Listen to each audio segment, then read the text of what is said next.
Hello and welcome. My name is Commander Crimshadow and welcome back to another of my Elite Dangerous Codex videos. In this episode we're going deep out into the black to visit the Gyre Pod and its Gyre Tree. So these are quite unlike anything else I've shown before. I've really been trying to hold off about talking about this one, but I think my excitement has gotten the better of me.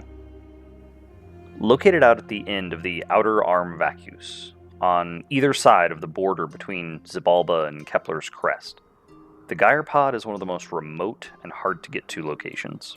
Generally speaking, you'll probably have to cross into the outer arm, somewhere around the Formidine Rift, and travel all the way down the arm to where the Gyre is.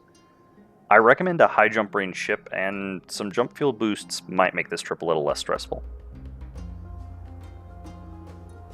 There are only two known variants of the Gyre Pod. First here is the Aurarium.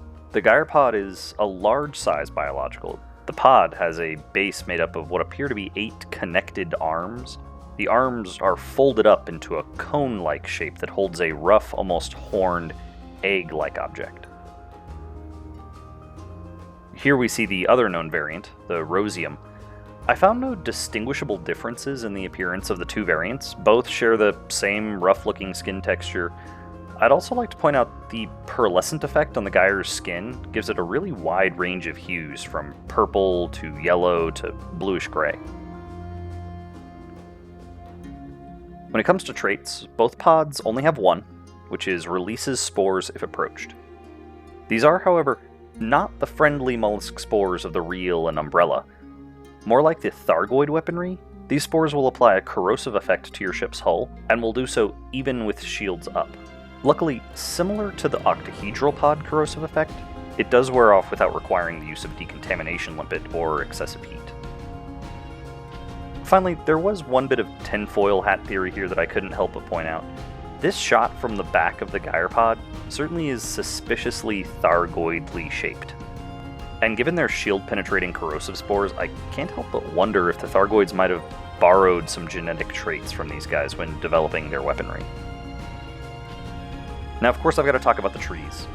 This is the Gyre Tree. Of course, it doesn't just sit there in space, it spins.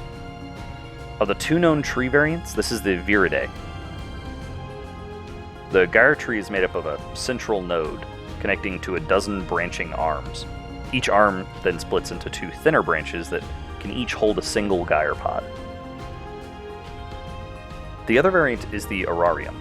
This Gyre Tree is similar in construction to the Viride, save it is colored in a brilliant gold. While the pods appear identical, the tree's difference in color is really striking. And also, I don't know why, but I can't shake the idea that these guys might be related somehow to the Thargoids. Almost like this tree would be the perfect scaffolding for building an interceptor. Lastly, when it comes to the trees, I really wanted to share a flight through what I call a Gyre Forest. Dropping into this notable stellar phenomenon and seeing this reminded me the first time I dropped into an ice ring 4 years ago when I first started playing. It was a reminder to me of the awe that this game can still inspire. But enough of that, back to the science. For good luck, I fired 13 limpets across the two variants and received 5 shell tissue, 6 pod outer tissue, and 2 pod misoglia. I'd like to say thank you for watching, and let me know in the comments what you thought about all this Gyre stuff, or if you have any other questions. In the video description, I've included the systems listed in the Codex where the Gyre can be found, in case you want to head out to these yourself. But I will say, go prepared. Join me again for another Elite Dangerous Codex video where I'll be jumping so you don't have to.